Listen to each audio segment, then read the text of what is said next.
కోపంలో తీసుకున్న నిర్ణయం ఒక్కొక్కసారి కోట్లలో సంవత్సరాల ప్రయాణంగా మారుతుంది. ఒక సంతకం పెట్టడానికి ఒక్క నిమిషం చాలు. కానీ ఒక కేసు ముగియాలి అంటే కొన్నిసార్లు 10 ఏళ్ళు కూడా పడుతుంది. చాలామంది ఒక మాట అంటూ ఉంటారు, కోర్టులోనే తేల్చుకుందాంలే అంటారు. కానీ నేను ఈరోజు మీకు చెప్పబోయేది ఏంటంటే, కోర్టులో తేల్చుకునే ముందు మీరు చేయాల్సినది ఏంటి అనే దాని గురించి. ఎందుకంటే కోర్టు మీ సమస్యను పరిష్కరించవచ్చు, కానీ మీ నిర్ణయం సరైందో కాదో మీరు మాత్రమే నిర్ణయించుకోవాలి కదా. ఒక కేసు గెలవడం ఎంత ముఖ్యమో దానికన్నా కేసు వేసే ముందు మీరు తీసుకునే నిర్ణయం ఇంకా ముఖ్యమైనది. పెళ్లి విషయమైనా, కోర్టులో కేసు విషయమైనా 2 జీవితాలు, 2 కుటుంబాలు, వారి సంబంధాలు, వారి గౌరవాలు అన్నీ ఒక్కసారిగా మారిపోతాయి. కొన్నిసార్లు జీవితమే మారిపోతుంది. అందుకని ఏమంటున్నా అంటే, కోర్టు మెట్లెక్కడం ఈజీనే, కానీ కోర్టు మెట్లు దిగేసరికి అదే మనిషిగా ఉండడమే కష్టం.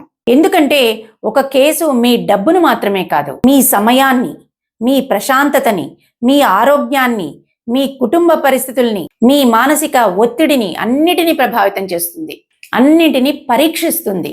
అందుకని నేను ఈరోజు ఒక కేసు ఎలా వెయ్యాలి అన్న విషయం చెప్పటం లేదు. కేసు వేయడానికి ముందు మనని మనం అడగాల్సిన ప్రశ్నలేంటి అనేది చెప్తున్నాను. ఈ 7 ప్రశ్నలు ఒక లాయరు తన క్లయింట్ని కూడా తప్పకుండా అడగాల్సినవి. ఒక తెలివైన వ్యక్తి అయితే గనక ఖచ్చితంగా తన మనసును అడగాలి. ఈ 7 ప్రశ్నలకు నిజాయితీగా సమాధానాలు చెప్పిన తర్వాత కూడా మీకు కేసు వేయడమే కరెక్టు అని అనిపించిందంటే ఖచ్చితంగా కేసు వేయండి. ఎందుకంటే నిజంగా న్యాయం కోసం పోరాడే వాళ్ళ కోసం మన చట్టం ఎప్పుడు అండగానే ఉంటుంది. కానీ ముందుగా ఈ 7 ప్రశ్నలు మీ మనసును అడగకుండా మీరు కేసేశారనుకోండి, గెలిచినా కూడా కొన్నిసార్లు ఓడిపోయినట్లే అనిపిస్తుంది. కొన్ని కేసులు వేయాల్సిందే అని తేలుతుంది, ఇంకొన్ని వేయకపోవడమే సరైన నిర్ణయము అని అర్థమవుతుంది. అయితే ఈ 7 ప్రశ్నలు ఏంటి అన్నది 1 by 1 చూద్దాం. వీడియోని ఎండ్ వరకు కూడా స్కిప్ కాకుండా చూడండి, లేదంటే మీరు చాలా ఇంపార్టెంట్ విషయాలే మిస్ అయిపోతారు. ముందుగా మన ఛానల్ని ఫస్ట్ టైం చూస్తున్నట్లయితే ఛానల్ని సబ్స్క్రైబ్ చేసుకోవడం మాత్రం మర్చిపోకండి. ఇక టాపిక్లోకి వెళ్దాం. క్వశ్చన్ నెంబర్ 1, నేను న్యాయం కోసం పోరాడుతున్నానా లేకపోతే నా ఈగోని సాటిస్ఫై చేసుకోవడం కోసం పోరాడుతున్నానా? ఈ ఒక్క ప్రశ్న మీ కేసు భవిష్యత్తును, మీ భవిష్యత్తును నిర్ణయిస్తుంది. చాలా కేసుల్లో కూడా అన్నదమ్ముల మధ్య గొడవలు, భార్యాభర్తల మధ్య గొడవలు, పక్కింటి వాళ్ళతో గొడవలు, ఇవన్నీ కూడా కూర్చొని పరిష్కరించుకోవడానికి అవకాశం ఉండి కోర్టు వరకు వచ్చేటువంటి సమస్యలు. దీనికి కారణం ఏంటి? ఈగో. వీటిలో నిజంగా చాలా వరకు సమస్యలన్నీ కూడా నిజంగా కోర్టు వరకు రావాల్సినవేనా అనేది మనం ఆలోచించాలి. కొంతమంది అంటుంటారు, వాడికి నిజంగా బుద్ధి చెప్పాలి, నేను తగ్గానంటే లోకువైపోతా, నేను అన్న మాటను నెగ్గాలి, నేను నిరూపించుకోవాలి, ఇలా మాట్లాడుతూ ఉంటారు. ఇక్కడ ప్రతి ఒక్కరు గుర్తుపెట్టుకోవాలి, కోర్టు మీ అహంకారాన్నో మీ ఈగోనో సాటిస్ఫై చేసేటువంటి స్థలం కాదు. అది మన చట్టబద్ధమైన, న్యాయబద్ధమైన హక్కులను కాపాడే స్థలం. మీ లక్ష్యం ఏంటి? ప్రతీకారమా లేక పరిష్కారమా? అంటే మీరు కోర్టులో గెలిచి ఎదుటి వారిని ఓడించాలనుకుంటున్నారా అన్నది మిమ్మల్ని మీరు అడగాల్సిన ప్రశ్న. అలా చేయడం వల్ల మీ సమస్యకి ఫుల్ స్టాప్ పడుతుందంటారా? కేసు గెలవడమే ఎదుటివాడిని ఓడించడానికి, మన సమస్యను పరిష్కరించుకోవడానికి రెండింటికి మధ్య చాలా తేడా ఉంది. అందుకని మీ మనసుని మీరు ప్రశ్నించండి, నేను ప్రతీకారం కోసం కేసేస్తున్నానా, పరిష్కారం కోసం కేసేస్తున్నానా? అది తేల్చుకోవాల్సింది మీరే. క్వశ్చన్ నెంబర్ 2, నైతికంగా మాత్రమే హక్కు ఉందా లేక చట్టబద్ధమైన హక్కు కూడా ఉందా? ఇది చాలా మంది అర్థం చేసుకోకుండా చేసేటువంటి తప్పు. జరిగిన ప్రతి అన్యాయానికి కూడా చట్టబద్ధమైన హక్కు ఉండదు. ఉదాహరణకి మీ బంధువు ఉన్నాడండి, ఇల్లు అమ్మాలనుకుంటున్నాడు. అతను మీరు ఈ ఇల్లు కొనుక్కునే ఉద్దేశం ఉంది కాబట్టి నీకే అమ్ముతాను అని చెప్పి మీకు హామీ ఇచ్చాడు. కానీ ఆ హామీని నిలబెట్టుకోకుండా వేరొకరికి అమ్మేశాడు, రిజిస్ట్రేషన్ కూడా చేసేసాడు. ఇప్పుడు జరిగింది అన్యాయమే మీకు. ఎందుకంటే మీరు ఆ ఇల్లు కొనుక్కోవాలనే ఉద్దేశం మీకు ఉంది కాబట్టి వేరే ప్రపోజల్స్, వేరే ఇల్లుని ఎక్కడ చూడలేదు. కానీ దానికి చట్టబద్ధంగా హక్కు ఉందా, కేసు వేయడానికి హక్కు ఉందా అన్నది ప్రశ్న. ఇది చట్టబద్ధంగా మీరు కేసు వేసుకున్నంత మాత్రాన మీకు పరిష్కారం దొరుకుతుందా? అదే ఇంకొక ఉదాహరణ ఇస్తాను. మీరు వేరొక మీ స్నేహితుడికి ఒక 10 లక్షలు అప్పిచ్చారు. అప్పిచ్చిన తర్వాత అతను ఒక టైం పీరియడ్ పెట్టి 1 సంవత్సరం లోపల మీకు అప్పు తీర్చేస్తాను అని చెప్పాడు. కానీ అతను ఆ సంవత్సరం అయిన తర్వాత కూడా ఆ 10 లక్షల అప్పు తీర్చలేదు మీకు. అంటే ఈ 10 లక్షలు మళ్ళీ మీరు పొందే హక్కు మీకు ఉందా? చట్టబద్ధమైన హక్కు ఉందా లేదా? ఉంది. అంటే కొన్ని అన్యాయం అన్నా కూడా కొన్ని చట్టబద్ధమైన హక్కులున్నవి, కొన్ని చట్టబద్ధంగా హక్కులు లేనటువంటివి ఉంటాయి. ఇలాంటి చట్టబద్ధమైన హక్కు లేనటువంటి వాటిల్లో కూడా మీరు ప్రతీకారం కోసమో ఈగో కోసమో కేసులు వేశారనుకోండి, దానివల్ల మీకు ఏమైనా పరిష్కారం దొరుకుతుందా? అది కూడా మీరు ఆలోచించుకోవాలి. క్వశ్చన్ నెంబర్ 3, నా దగ్గర నిజం ఉందా లేక ఆ నిజాన్ని నిరూపించే ఆధారాలు కూడా ఉన్నాయా? ఈ ప్రశ్న వేల కేసుల్లో ఫలితాలను మార్చేసే ప్రశ్న. కోర్టు ఎప్పుడు కూడా ఎవరు ఎక్కువ ఎమోషనల్ గా ఉన్నారు, ఎవరు భావోద్వేగాలతో ఉన్నారు, అలాంటి వాళ్ళని చూసి తీర్పు ఇవ్వదు.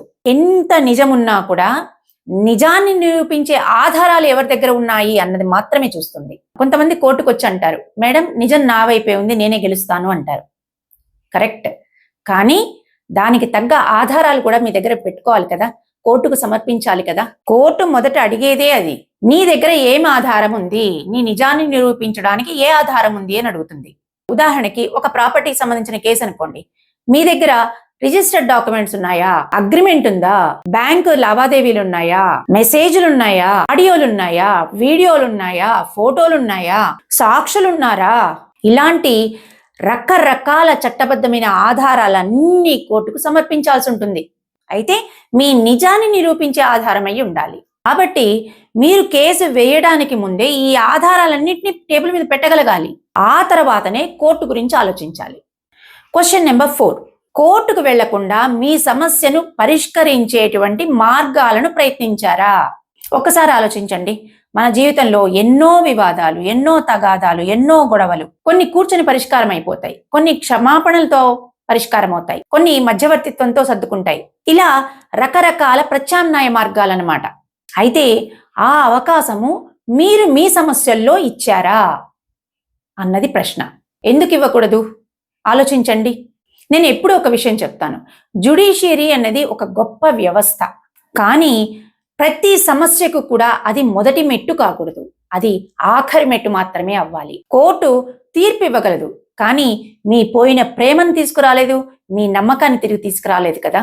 కొన్నిసార్లు చిన్న చిన్న అపార్థాలే కేసుగా మారేసరికి పెద్ద శత్రుత్వంగా మారిపోయే అవకాశం ఉంటుంది. అందుకని ముందుగా మీ మనసును అడగండి, ఈ ప్రత్యామ్నాయ మార్గాలను నేను ప్రయత్నించానా లేదా, దీనికి సంబంధించి ప్రత్యామ్నాయ మార్గాలు ఏంటి, వాటిలో ఎన్ని రకాలు ఉన్నాయి, వాటి ప్రొసీజర్ ఏ రకంగా ఉంటుంది, వీటన్నిటికి సంబంధించిన ఇన్ఫర్మేషన్ డీటెయిల్డ్గా చెప్పడం జరిగింది. దానికి సంబంధించిన లింక్ కింద డిస్క్రిప్షన్ లో ఇస్తాను, మీరు ఫాలో అవ్వచ్చు. ఒకవేళ ఈ ప్రశ్నకు సమాధానం లేదు అన్నారనుకోండి, ఖచ్చితంగా మీరు ఆ మార్గాన్ని ప్రయత్నించాలి. కొన్నిసార్లు 5 నిమిషాల్లో జరిగేటువంటి సంభాషణ 5 సంవత్సరాల కేసును కూడా తప్పించగలదు. క్వశ్చన్ నెంబర్ 5, కేసు కోసం కావాల్సినటువంటి సమయము, డబ్బు, సహనము, మానసిక శక్తి నాకు ఉన్నాయా లేదా? చాలా మంది అనుకునేది ఏంటంటే కేసు వేస్తే 2-3 నెలల్లో అయిపోతుంది అని అనుకుంటారు, కానీ కొన్ని కేసులు సంవత్సరాల తరబడి నడుస్తాయి. ఒకసారి ఆలోచించండి, కోర్టుకు వెళ్ళాలి, విచారణ జరగాలి, డాక్యుమెంట్స్ సిద్ధం చేసుకోవాలి, న్యాయవాదితో మాట్లాడుకోవాలి, న్యాయవాదిని ఎంగేజ్ చేసుకోవాలి, వాయిదాలకు తట్టుకోవాలి, దీనికి తోడు కొత్త పిటిషన్స్ వేస్తారు, అపీళ్లకు వెళ్తారు. ఈ ప్రయాణానికి మీరు సిద్ధంగా ఉండాలి. దానికి మీరు సిద్ధమా అన్నది మీరే ఆలోచించుకోవాలి. ఇక రెండో విషయం ఖర్చు. ఖర్చు అంటే కేవలం కోర్టు ఫీజు, లాయర్ ఫీజులు మాత్రమే కాదు, మనము వెచ్చించే సమయం కూడా ఖర్చుతో సమానమే, మన ఉద్యోగానికి తీసుకునే సెలవు కూడా ఖర్చుతో సమానమే, మన మానసిక ఒత్తిడి కూడా ఖర్చుతో సమానమే, మన కుటుంబంపై పడే ప్రభావం కూడా ఖర్చుతో సమానమే. అందుకే కేసు వేయడానికి ముందు నిన్ను నువ్వు ప్రశ్నించుకోవాలి, నేను ఈ ప్రయాణాన్ని పూర్తి చేసే వరకు సిద్ధంగా ఉన్నానా లేదా అన్న విషయం.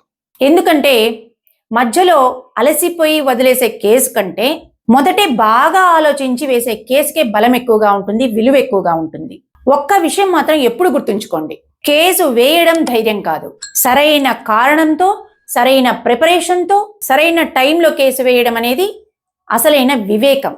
క్వశ్చన్ నెంబర్ 6, కోర్టుకు అన్ని నిజాలు చెప్తున్నానా లేదా నాకు అనుకూలమైనటువంటి నిజాలను మాత్రమే చెప్తున్నానా? ఈ ప్రశ్న చాలా మంది కేసులను బలహీనపరుస్తుంది. మనిషి సహజ స్వభావం ఏంటంటే తాను చేసిన మంచిని మాత్రం ఎక్కువగా చెప్పుకుంటాడు, చేసిన తప్పును మాత్రం తక్కువగా చెప్పుకుంటాడు. అందుకనే చాలా మంది లాయర్ దగ్గరికి వచ్చి అవతల వాళ్ళు చేసిన తప్పుల్ని గంటల కొద్ది చెప్తూ ఉంటారు. కానీ మీ గురించి చెప్పండి అని అన్నప్పుడు కొన్ని విషయాలను దాచేస్తారు. ఇలా నిజాలను దాచడం అనేది కొన్నిసార్లు కేసు ఓడిపోవడానికి కూడా కారణం అవ్వచ్చు. ఒక్కసారి ఆలోచించండి, లాయర్కి పూర్తి నిజాలు చెప్పకపోతే ఆయన మీ తరఫున ఎలా వాదించగలుగుతారు? మీ మనసైతే చదవలేరు కదా. మీరు చెప్పే విషయాలను ఆధారంగానే కేసు అనేది నడుస్తుంది, అంతే కదా. డాక్టర్ దగ్గర వ్యాధిని దాచిపెట్టారనుకోండి, మందు తప్పు అవుతుంది. అదే లాయర్ దగ్గర ఫ్యాక్ట్స్ని దాచిపెట్టారనుకోండి, ప్లానింగ్ తప్పు అవుతుంది. ఇక ఆఖరిది క్వశ్చన్ నెంబర్ 7. ఈ కేసు గెలిస్తే నిజంగా నా సమస్యకు పరిష్కారం దొరుకుతుందా? ఇప్పుడు చెప్పిన 7 ప్రశ్నల్లో ఇది చాలా ముఖ్యమైన ప్రశ్న. ఎందుకంటే చాలా మంది కేసు గెలవడమే లక్ష్యంగా పెట్టుకుంటారు. కొన్నిసార్లు కేసు గెలవడము, సమస్యకు పరిష్కారం అనేది 2 వేరుగా కనపడతాయి. ఫర్ సపోజ్ మీ కేసులో డిగ్రీ వచ్చింది, ఆ తర్వాత ఆ డిగ్రీని అమలు చేయాలి కదా. దాన్ని ఎదుటివాడు పాటిస్తాడా? ఇన్ కేసు పాటించలేదు, వాట్ నెక్స్ట్? ఇంకో కేసు, ఇంకో పిటిషన్, అంటే ఇంకో పోరాటం ప్రారంభమవుతుంది. అలాగే కుటుంబ వివాదాలు కూడా, కేసులో తీర్పు వస్తుంది కానీ వాళ్ళ మధ్య ఆ బంధం తిరిగి రాదు. అలాగే ఆస్తి కేసులు. సో మీ లక్ష్యం కేసు గెలవడం మాత్రమే కాకూడదు, సమస్య ముగియడం కూడా కావాలి కదా. కొన్నిసార్లు కోర్టులో కేసు గెలిచినా కూడా జీవితంలో ఓడిపోయినట్టు అనిపిస్తుంది. కొంతమంది వాళ్ళ సమస్యను ప్రత్యామ్నాయ మార్గాల ద్వారా పరిష్కరించుకుంటారు. దానిలో ఇద్దరు ఇరుపక్షాలు గెలిచిన దాంతో సమానమవుతారు. కాబట్టి మనము మన మనసును అడగాల్సింది ఏంటంటే, మనకి కోర్టు తీర్పు కావాలా, మనసుకు ప్రశాంతత కావాలా అన్నది. ఈ రెండిటికి మధ్య తేడా అర్థమైతే మనం తీసుకునే నిర్ణయం కూడా పర్ఫెక్ట్ గా ఉంటుంది. ఈ రోజు నేను చెప్పిన ఈ 7 ప్రశ్నలు కోర్టుకు సంబంధించింది మాత్రమే కాదు, మీ జీవితాన్ని నిర్ణయించే ప్రశ్నలు. ఈ 7 ప్రశ్నలను మీ మనస్సాక్షిని అడిగిన తర్వాత కూడా అది ఖచ్చితంగా కేసు వెయ్యాలి అనుకుంటే నిస్సందేహంగా, ధైర్యంగా మీరు కేసు వేయొచ్చు. ఎందుకంటే నిజంగా న్యాయం కోసం పోరాడే వారి కోసము చట్టం తలుపులు ఎప్పుడు తెరిచే ఉంటాయి, చట్టం ఎప్పుడు అండగానే ఉంటుంది. అలా కాకుండా కోపంతో కేసేశారా, జీవితాంతం పశ్చాత్తాపపడాల్సి వస్తుంది. సో ఇదండి వీడియో. ఈ వీడియో పైన మీ అభిప్రాయాన్ని కింద కమెంట్ రూపంలో చెప్పండి. ఈ వీడియో ఇన్ఫర్మేటివ్గా అనిపిస్తే లైక్ చేయండి, షేర్ చేయండి. మన ఛానల్ని ఫస్ట్ టైం చూస్తున్నట్లయితే సబ్స్క్రైబ్ చేసుకోవడం మాత్రం మర్చిపోవద్దు. ఛానల్లో వచ్చేటువంటి ప్రతి వీడియో మీ దాకా రీచ్ అవ్వాలంటే పక్కనున్న బెల్ ఐకాన్ని ప్రెస్ చేసి పెట్టుకోండి. ఛానల్లో వచ్చేటువంటి ప్రతి వీడియో కూడా మీరు ఈజీగా చూడగలుగుతారు.